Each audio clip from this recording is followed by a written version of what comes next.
Well, good morning, everyone. We were finally able to get to sleep. So this morning we are going to go to one of my favorite places in the world, the British Museum, which is just a short walk from here. So let's go. I actually interned for a semester at the British Museum back in 2009 in their Learning and Audiences department, helping to plan educational lectures and events for adults. It was an amazing experience, so it will always hold a special place in my heart. I lived here in the Bloomsbury area, sharing a flat with 6 other women. That part was a little rough. I was taking classes at a school in South Kensington, and I got to know the city pretty well during that time.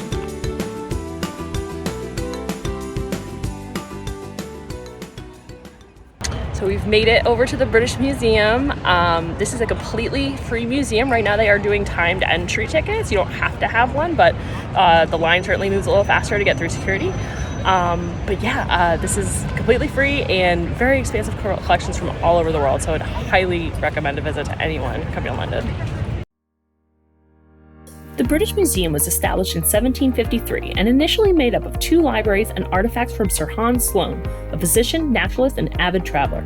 Over time, the museum's collections have grown and changed, but it has always been free and open to the public.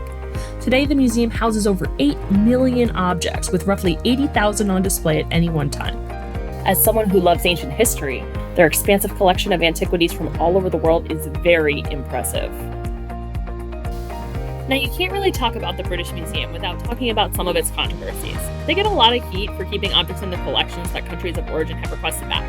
The topic of repatriation has been coming more to the forefront in the museum field as of late, and I do think it's very important, especially when items were taken illegally or without any permission.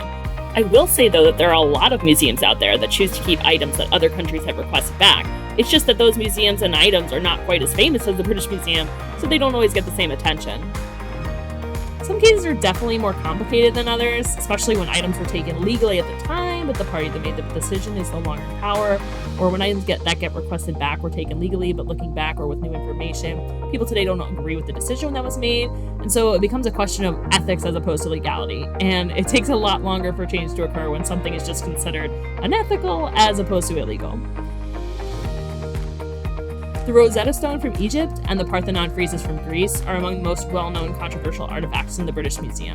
From what I understand, at the time of recording in 2023, the museum has entered into talks with the Greek government around possibly returning some of the friezes. Hopefully, with more emphasis being put on repatriation, the museum community at large will be able to determine the best practices for different scenarios. But for right now, when you have the opportunity to see astounding collections from all over the world in one place for free, I think you should take it. And I'd recommend the British Museum to anyone coming to London.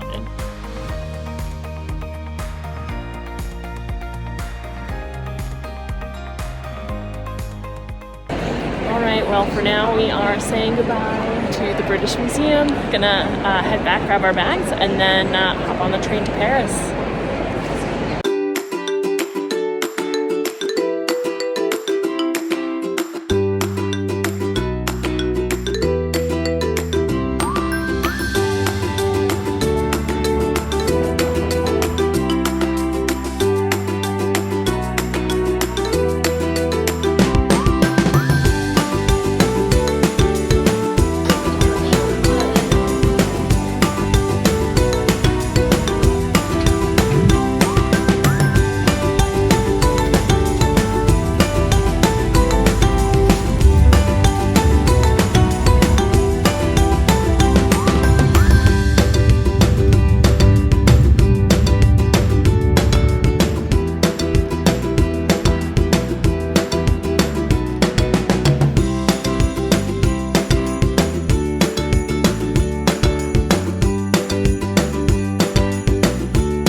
So we went to Pizza Roma, which was right next to our hotel, and everything was amazing. It was so good we went a second night in our trip.